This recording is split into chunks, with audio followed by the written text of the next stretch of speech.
اور عزیز بھائیوں، جب کوئی مسلمان بھائی فوت ہو جائے، ہم جنازے میں پہنچنے میں بھی تاخیر کر دیتے ہیں، چاہے کتنا ہی قریبی ہو، رشتہ دار ہو یا ہمسایہ ہو۔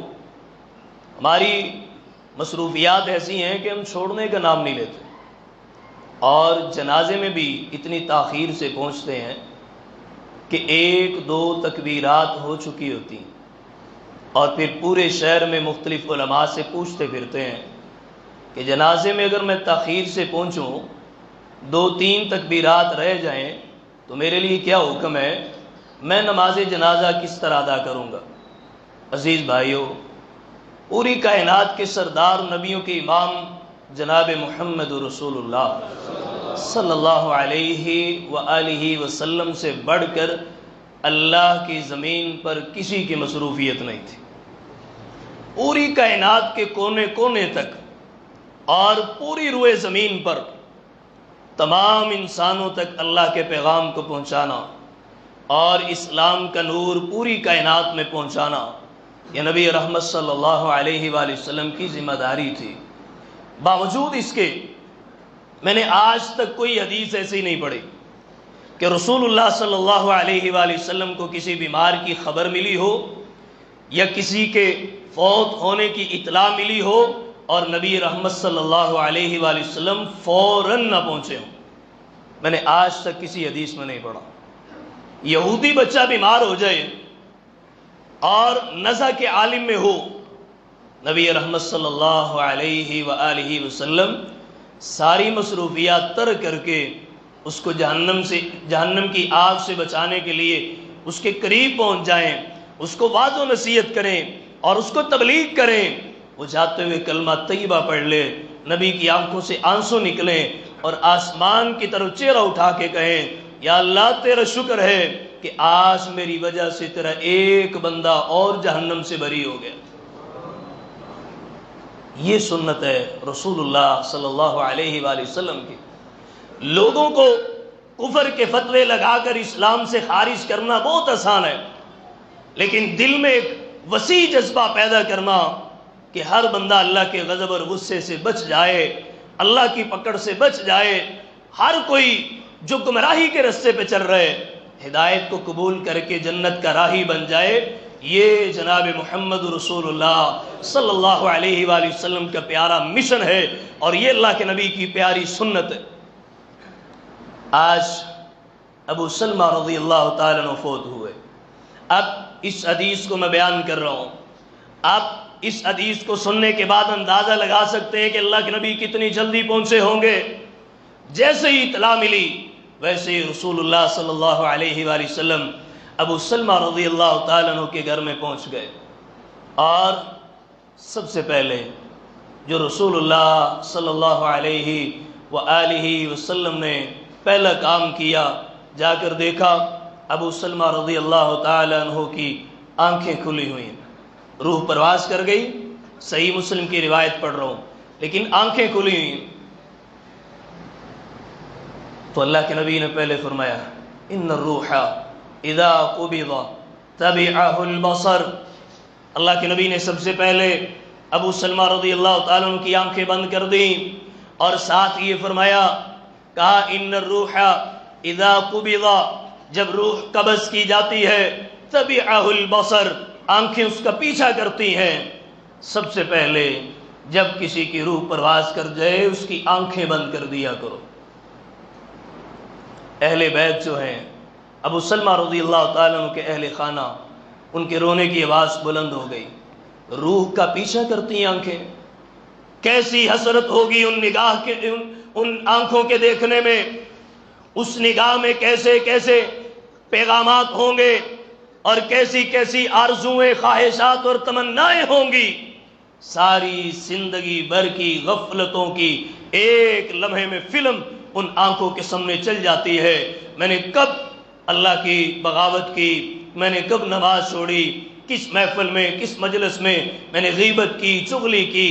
رسول اللہ صلی اللہ علیہ وآلہ وسلم نے فرمایا، جہنمی بھی پچھتائیں گے، جہنم میں جانے کے بعد جنتی بھی پچھتائیں گے، جنت میں جانے کے بعد صحابہ کہتے ہیں اللہ کے نبی سمجھ نہیں آئی، جہنمی تو پچھتائیں گے، وہ اللہ کے غضب اور غصے میں ہیں، جنتی کیوں پچھتائیں گے؟ فرمایا اپنی زندگی کے ان تمام محافل، مجالس اور ان تمام اوقات پر پچھتائیں گے جن میں انہوں نے اللہ کی یاد سے غافل رہ کے وقت کو ضائع کیا تھا، اور افسوس کریں گے کہ کاش کبھی دنیا میں جو وقت ہم نے برباد کی ہے اس میں بھی سبحان اللہ، الحمدللہ، اللہ اکبر، لا الہ الا اللہ، استغفر اللہ واتوب الیہ، اللہم صلی وسلم علی نبینا محمد صلی اللہ علیہ وسلم۔ جنتی افسوس کریں گے کہ جو وقت ہم نے دنیا میں برباد کی ہے کاش کبھی اس میں اللہ کا ذکر کیا ہوتا، استغفار کیا ہوتا، قرآن کی تلاوت کی ہوتی، وضو کر کے مصلی پکڑ کے نوافل پڑھے ہوتے،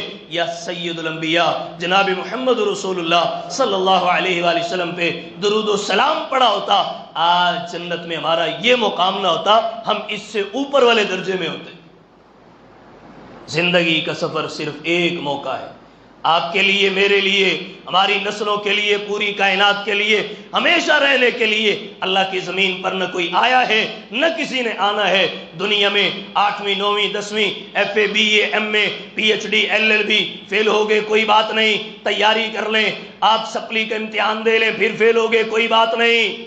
10 سال تک میٹرک کا امتحان دینے والے بھی اس زمین پر موجود ہیں، لیکن اللہ کی زمین پر آخرت کی تیاری کے لیے اللہ نے جو ہمیں بھیجا ہے ایک موقع دیے، اس کے بعد کوئی سپلی کا چانس نہیں ہے۔ جو کرنا ہے آپ نے اسی زندگی میں کرنا ہے، چلتی ہوئی سانسوں میں کرنا ہے۔ صحت ہے، قوت ہے، جوانی ہے، ہمت ہے، طاقت ہے، عقل ہے، دانائی ہے، حکمت ہے، شعور ہے، عقل اللہ نے دی ہے، اس کا سب سے بہترین استعمال یہ ہے۔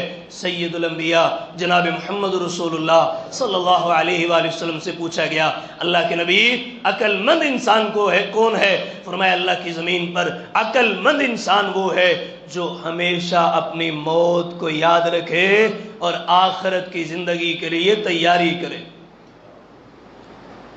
یا ایھا الذین آمنوا اتقوا اللہ ولتنظر نفس ما قدمت لغد واتقوا اللہ ان اللہ خبیر بما تعملون۔ یہ آیت اپنے دل اور دماغ میں منقش کر لیں۔ قرآن میں صرف ایک آیت ہے جس میں 2 دفعہ اللہ سے ڈرنے کا حکم دیا گیا اور وہ آخرت کی تیاری کا سبق دیتی ہے۔ یا ایھا الذین آمنوا اتقوا اللہ، ایمان والو اللہ سے ڈرو، وَلْتَنْظُرْ نَفْسٌ مَا قَدَّمَتْ لِغَدٍ، اور ہر انسان کو چاہیے کہ وہ دیکھے ما قدمت لغد، کل کے لیے اس نے کیا تیاری کی ہے۔ کل کیا ہے؟ کل سے مراد سکرات الموت ہے، کل سے مراد قبر کا اندھیرا ہے، کل سے مراد محشر کی دھوپ ہے، کل سے مراد پل صراط سے گزرنا ہے، کل سے مراد اللہ کی عدالت میں پیشی ہے۔ ما قدمت لغد، ہر انسان کو چاہیے کہ اس نے کل کے لیے کیا تیار کی ہے، وہ روزانہ اس کا جائزہ لے۔ اور شروع میں بھی کہا واتقوا اللہ، آخر میں پھر کہا واتقوا اللہ، لوگو اللہ سے ڈر جاؤ، ان اللہ خبیر بما تعملون، تم جو کچھ بھی کر رہے ہو اللہ اس سے باخبر ہے، اللہ آپ کے ہر عمل سے باخبر ہے۔ کوئی تمہارا عمل ایسا نہیں، وہ دن کے اجالے میں ہو، وہ دوپہر کی گرمی میں ہو، یا شدت کی سردی میں ہو، یا رات کی تاریکی میں ہو، محفل اور مجلس میں ہو، یا تنہائی میں کیا ہوا، کوئی بھی عمل تمہارا ایسا نہیں جو اللہ کے علم سے باہر ہو۔ ان اللہ خبیر بما تعملون، تم جو بھی کر رہے ہو اللہ اس سے باخبر ہے۔ تو فرمایا ان الروح اذا قبض تبعه البصر، جب روح نکال لی جاتی ہے تو آنکھیں روح کا پیچھا کرتی ہیں۔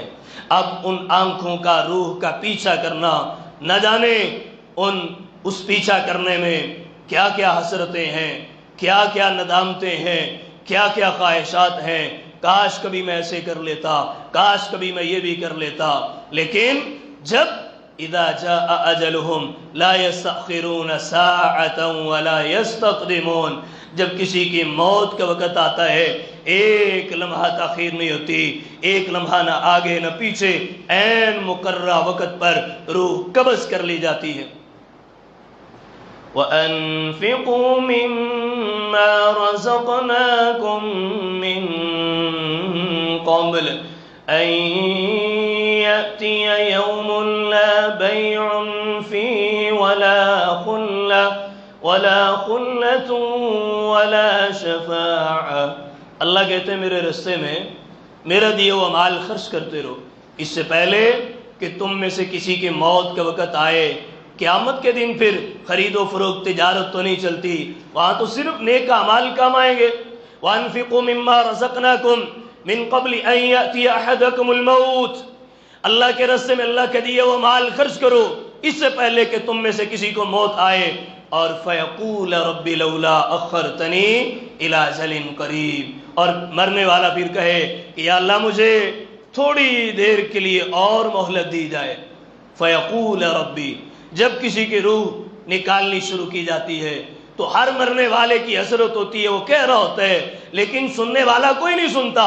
یہ دل کی آواز ہوتی ہے، یہ دل کی تڑپ ہوتی ہے جو ماں باپ، بہن بھائی، بیوی بچے، قریب بیٹھنے والے ڈاکٹر، طبیب اور حکیم کوئی نہیں جانتا ماں سوائے اللہ کے کہ مرنے والے کی حسرت کیا ہے، تڑپ کیا ہے۔ نزا کا عالم ہوتا ہے سکرات الموت کی سختیاں، جو موت کی سختیاں ہیں، سکرات الموت میں کوئی نہیں بول سکتا کہ میرے اوپر کیا گزر رہی ہے، کوئی نہیں بتا سکتا کہ میں کس تکلیف میں مبتلا ہوں، لیکن دل کی ایک تڑپ ہے جس کو قرآن میں اللہ نے ذکر کیا۔ ہر مرنے والا کہتا ہے فَيَقُولَ رَبِّ لَوْلَا أَخَّرْتَنِي إِلَىٰ أَجَلٍ قَرِيبٍ، اے اللہ مجھے تھوڑی سی اور مہلت چاہیے۔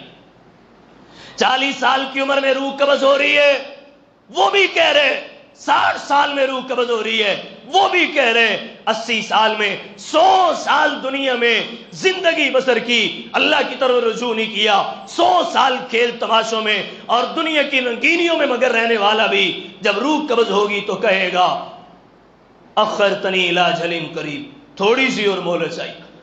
کیا 60 سال تھوڑے تھے؟ 80 سال تھوڑے تھے؟ کیا 100 سال تھوڑا تھا آخرت کی تیاری کے لیے جو تو اب اور مہلت مانگ رہا ہے؟ فَيَقُولَ رَبِّ لَوْلَا أَخَّرْتَنِي إِلَىٰ أَجَلٍ قَرِيبٍ، مرنے والا کہے گا اللہ مجھے تھوڑی سی اور مہلت چاہیے۔ تو کیا کرے گا اگر تھوڑی سی مہلت اور مل جائے؟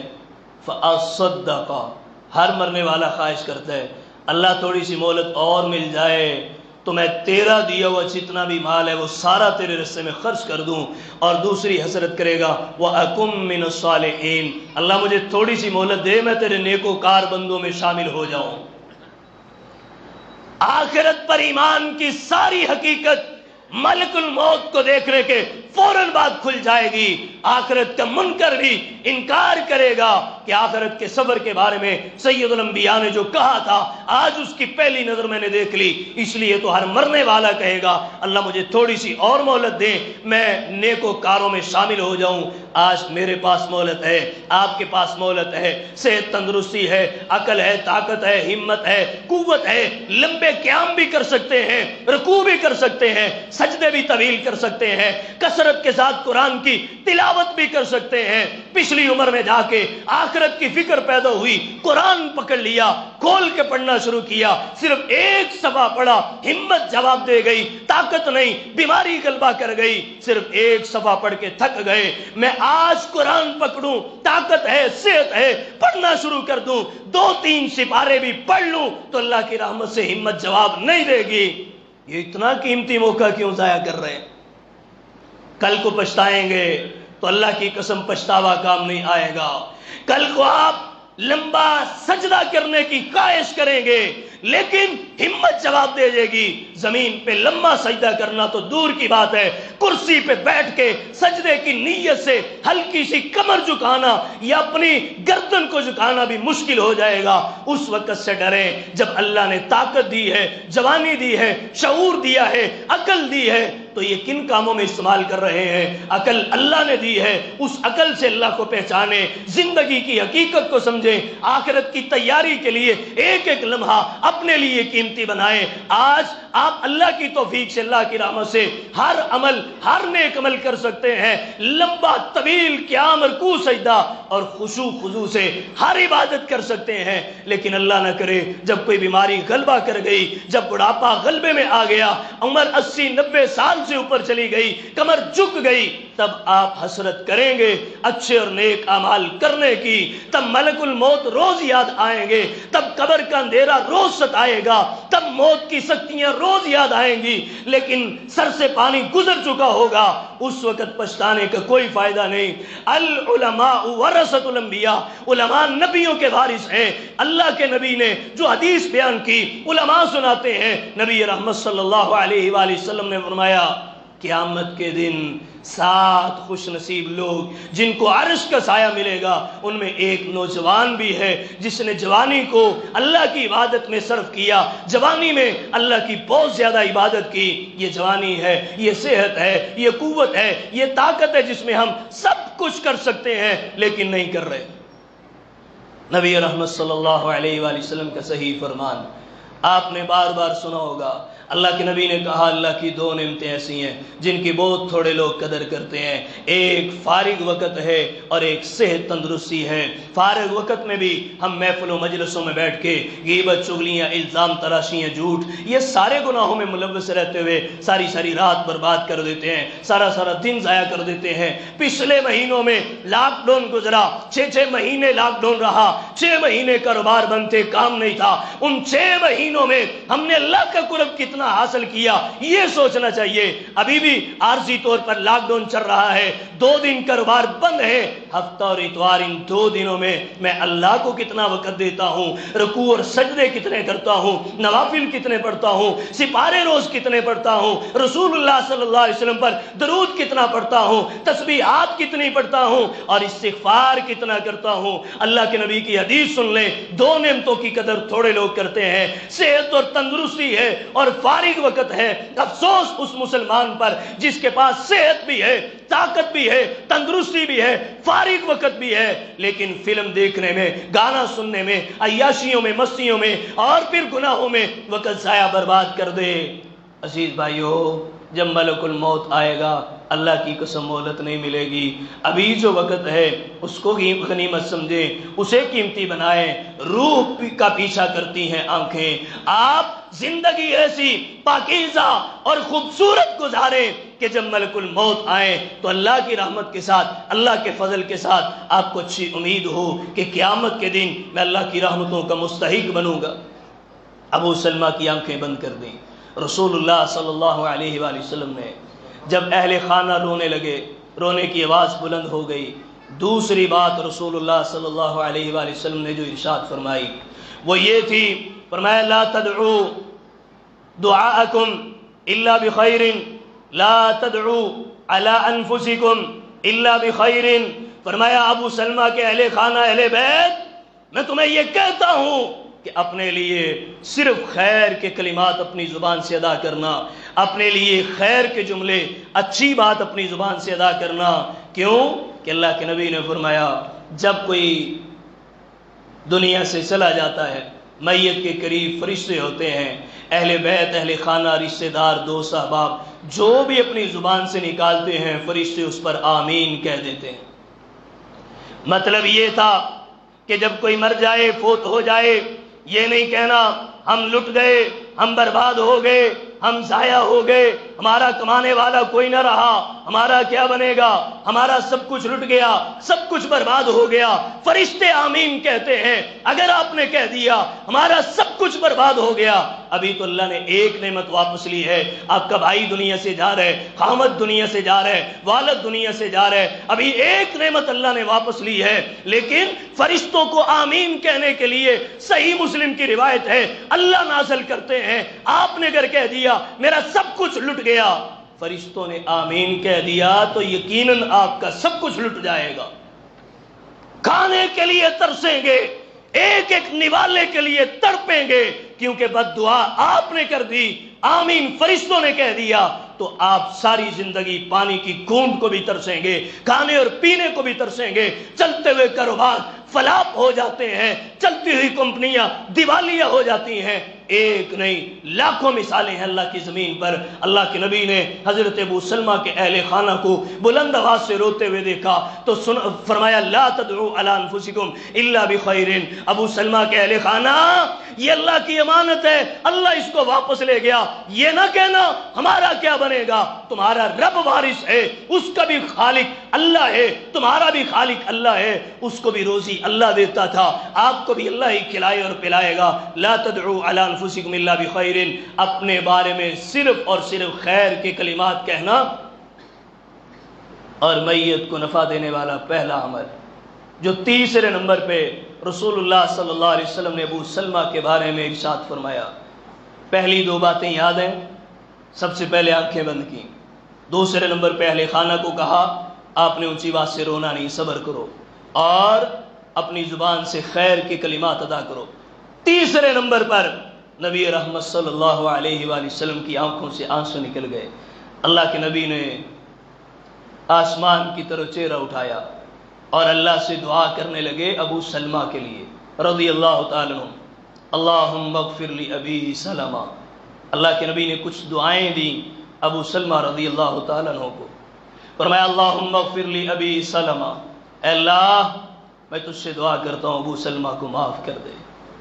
کتنی ہمدردی ہے میرے نبی کے دل میں امت کے لیے، کتنی فکر ہے، دنیا کے سارے کام چھوڑ کے پہلی فرصت میں اپنے صحابی کے لیے دعا کرنے کے لیے اللہ کے نبی پہنچ گئے، اور اتنی جلدی پہنچے کہ آپ جانتے ہیں میت کی آنکھیں جلدی بند نہ کی جائیں تو پھر بند نہیں ہوتی۔ اللہ کے نبی اتنی جلدی پہنچ گئے کہ ابھی ابو سلمہ کی روح پرواز ہی کی تھی، اللہ کے نبی نے آ کے ان کی آنکھیں بند کی تو بند ہو گئیں، یعنی جلدی اللہ کے نبی پہنچ گئے اور اس کے بعد دعا کر رہے ہیں اللہم اغفر لی ابی سلمہ، اے اللہ میں تیرا نبی تجھ سے دعا کرتا ہوں ابو سلمہ کو معاف کر دے۔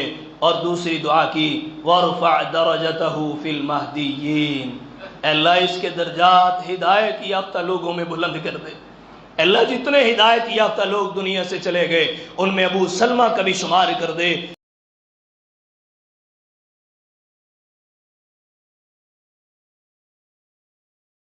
وَاخْلُفْهُ فِي عَقِبِهِ فِي الْغَابِرِينَ، اے اللہ اس کے اہل خانہ کے لیے بہترین خلیفہ کوئی چھوڑ دے۔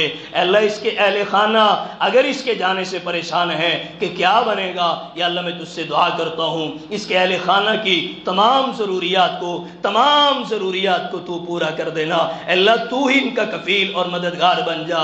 چوتھی دعا اللہ کے نبی نے کی وَاغْفِرْ لَنَا وَلَهُ يَا رَبَّ الْعَالَمِينَ، اے اللہ ہمیں بھی معاف کر دے اور اس کو بھی معاف کر دے ابو سلمہ کو۔ اور پانچویں دعا رسول اللہ صلی اللہ علیہ وآلہ وسلم نے جو ابو سلمہ رضی اللہ تعالیٰ عنہ کے لیے کی، فرمایا وَافْسَحْ لَهُ فِي قَبْرِي، اے اللہ اس کی قبر کو کشادہ کر دینا۔ آج قبر پر پہنچ کر میت کے لیے اس کی قبر کی کشادگی کے لیے دعائیں کرنا بھی شاید ہمارے پاس اتنا ٹائم نہیں، ہمارے مقدر اور نصیب میں نہیں ہے۔ ہم تو قبر میں تدفین ہو جائے، اہل خانہ واپس پلٹ لے ہو، تب موٹر سائیکل لے کے پہنچتے ہیں اور پوچھتے ہیں جنازہ ہو گئے۔ اللہ کے نبی فوری طور پر پہنچ گئے، ابھی غسل نہیں دیا، ابھی کفن نہیں پہنایا، ابھی جنازہ نہیں پڑھا، پہلے ہی اللہ کے نبی اس کی قبر کی کشادگی کی دعا کر رہے ہیں وَافْسَحْ لَهُ فِي قَبْرِي، اے اللہ ابو سلمہ کی قبر کو کشادہ کر دینا تا حد نگاہ، اور وَنَوِّرْ لَهُ فِي، اے اللہ ابو سلمہ کی قبر کو نور سے بھر دے۔ میت کو نفع دینے والا پہلا عمل، جب کوئی فوت ہو جائے عزیز پیارا، ماں باپ بہن بھائی بیوی بچے رشتہ داروں میں سے کوئی بھی دنیا سے چلا جائے تو اس کے گھر میں جائیں، اس کی آنکھیں بند کریں اور اس کے بعد اس کے لیے دعا کریں اللہم اغفر لہ وارحمہ وارفع درجتہ فی المہدیین واخلفہ فی عقبہ فی الغابرین واغفر لنا ولہ یا رب العالمین، اور وافسح لہ فی قبری ونور لہ فی، یہ میت کو نفع دینے والا بہترین عمل ہے، اس پہ کون غور کرے گا؟ دوسرا میت کو نفع دینے والا بہترین عمل، جب کوئی دنیا سے چلا جائے تو اللہ کی رضا پہ راضی رہیں، صبر کا دامن ہاتھ سے نہ چھوڑیں، بے صبری کا مظاہرہ نہ کریں، چیخ و پکار نہ کریں، ليس منا من ضرب الخدود وشق الجيوب ودعا بدعوى الجاہلیہ۔ رسول اللہ صلی اللہ علیہ وآلہ وسلم نے فرمایا وہ ہم میں سے نہیں جو اپنے چہرے کو پیٹے، جسم کے اوپر تھپڑ مارے، اپنے چہرے کو پیٹے یا اپنا گریبان چاک کرے یا جاہلیت کے بول اپنی زبان سے بولے، وہ ہم میں سے نہیں۔ فرمایا اس کا ہمارے ساتھ کوئی تعلق نہیں۔ میت کو نفع دینے والا یہ دوسرا عمل کیسے ہے؟ میں صحیح مسلم کی ایک روایت اور پڑھنے لگا ہوں۔ رسول اللہ صلی اللہ علیہ وآلہ وسلم کا فرمان ہے، اللہ کے نبی کی حدیث ہے، پہلی روایت بھی صحیح مسلم کی، دوسری روایت بھی صحیح مسلم کی۔ اللہ کے نبی نے فرمایا ان المیت یعذب ببکاء اہلہ علیہ۔ فرمایا میت کو اس کے اہل خانہ کے آہو بکا کرنے پر، چیخو پکار کرنے پر اور بے صبری کا مظاہرہ کرنے پر عذاب دیا جاتا ہے۔ میت کو عذاب ہوتا ہے اہل خانہ کے بے صبری کا مظاہرہ کرنے پر، لیکن یاد رکھیں ہر مرنے والے کو عذاب نہیں دیا جاتا۔ اس کے اہل خانہ کے بے صبری کا مظاہرہ کرنے پر دو طرح کے مرنے والے ہیں جن کو عذاب دیا جاتا ہے ان کے اہل خانہ کے چیخو پکار کرنے پر۔ پہلا وہ مرنے والا جو اپنی زندگی میں وصیت کر دے جب میں مر جاؤں آپ نے چیخو پکار بھی کرنی ہے، آپ نے اونچی آواز سے رونا ہے، در و دیوار کو ہلا کے رکھ دینا ہے، تمہارا اونچی آواز سے رونا، میرے رشتہ دار تمہاری میرے ساتھ محبت اور پیار کے ثبوت کو تسلیم کریں۔ اور کچھ مسلمان نام نہاد ایسے ہیں جو چیخو کو پکار کرنا، واویلا ماتم اور نوحہ کرنا عبادت سمجھتے ہیں۔ اگر کوئی مرنے والا وصیت کر جائے میرے مرنے پر آپ نے نوحے بھی بولنے ہیں، ماتم بھی کرنا ہے، اس مرنے والے کو عذاب دیا جاتا ہے اہل خانہ کے بے صبری کا مظاہرہ کرنے پر۔ دوسرا وہ مرنے والا ہے جس نے اپنی زندگی میں کچھ جنازے دیکھے، کچھ میتیں دیکھی جن پر اس کی بیوی نے، اس کی بہنوں نے، اس کی بیٹیوں نے، اس کے رشتہ داروں نے جا کر اونچی آواز سے رو کے، نوحہ کر کے، چیخو پکار کر کے اپنی آوازوں کو نامحرم کے کانوں تک پہنچایا، دوپٹے سر سے اتر گئے، اتنا روئے پردے کا بھی خیال نہ کیا۔ اگر اپنی زندگی میں کسی نے دیکھا ہے اس کی بیوی، اس کی بیٹی، اس کی بہنیں، اس کے رشتہ دار میتوں پر جا کے بے صبری کا مظاہرہ کرتے ہیں، اپنے اوپر قابو نہیں رکھ سکتے اور اپنی زندگی میں وصیت نہیں کی کہ جو کچھ میں دیکھ رہا ہوں نا یہ سب کچھ غلط ہے، جب میں دنیا سے چلا جاؤں اللہ کی رضا پہ راضی رہتے ہوئے صبر کا مظاہرہ کرنا۔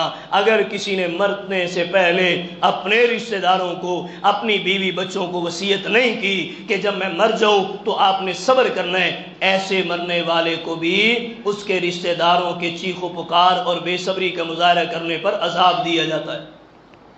صرف ایک مرنے والا ایسا ہے جس کو ورثاء کے بے صبری کا مظاہرہ کرنے پر عذاب نہیں دیا جاتا، اور وہ خوش نصیب ہے جو اپنی زندگی میں اپنی بیوی کو سمجھاتا ہے، بیٹیوں کو سمجھاتا ہے، بھائیوں کو سمجھاتا ہے، بیٹوں کو سمجھاتا ہے، اپنی بہنوں کو سمجھاتا ہے کہ زندگی کا کوئی پتہ نہیں، جب میں چلا جاؤں تو اللہ کی رضا پہ راضی رہنا ہے، صبر کا مظاہرہ کرنا ہے اور میرے لیے بخشش کی دعائیں کرنی ہیں۔